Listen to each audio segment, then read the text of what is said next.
talk about something more depressing in the AL Central, the Chicago White Sox, and what is going on with this managerial search? I mean, I'll be honest. I kind of thought like the iron was hot, and outside of a candidate being on a team that was in the playoffs, which the list of names doesn't really point to that.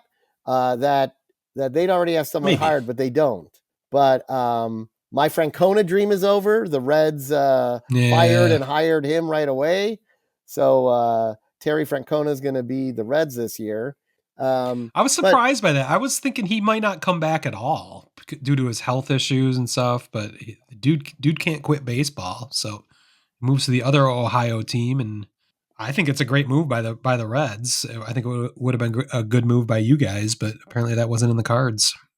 yeah, I mean, I think the Sox challenge is twofold. One, you have the Marlins who need a manager and the Mariners. Now, the Marlins are probably as attractive as the White Sox are right now to a managerial candidate, but the Mariners are a little more attractive. They have a decent enough roster there with a couple of moves that they could, you know, be back in business there with the right managerial and coaching staff.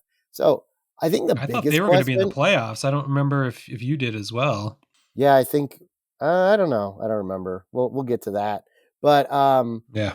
the thing is, I think the biggest question, and we'll get to these new candidate names that have surfaced, but if you are interested in a managerial job, do you really want to come to the Chicago White Sox? Is the Mm. reason we don't have a manager yet because people are just saying no, thank you? I mean, this organization, there's no secrets anymore. It's out in the public. It's been covered by every major sports outlet on what a pariah Jerry Reinsdorf is. And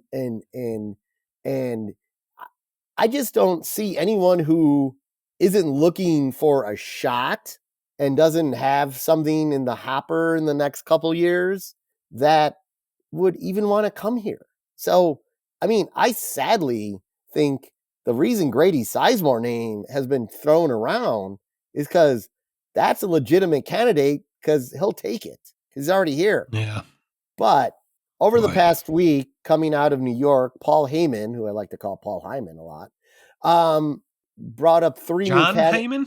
Yeah, who did I say? Paul? Jesus. Paul.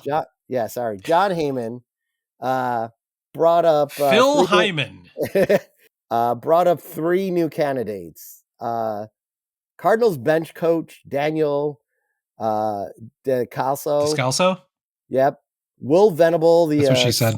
associate manager for the Rangers, and Phil Nevin, former Los Angeles Angels manager.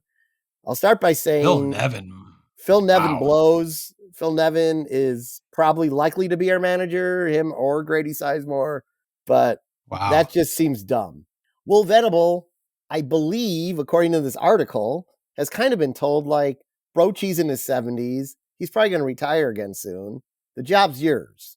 Rangers are in great shape for the most part. Why does he want to come to this? For Descalso, maybe tie back to La Russa or something. Maybe that's a plus. I mean, the Cardinals were not a very good team this year, and he was part of it. Got them, over the 500 mark this year, and they were kind of in the hunt for a lot of the season. So obviously, he was part of something of getting more out of very little.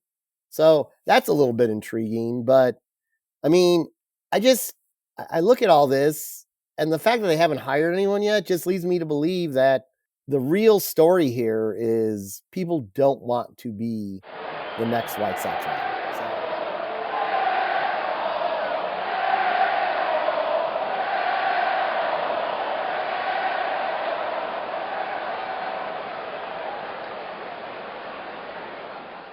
Word Hole Media.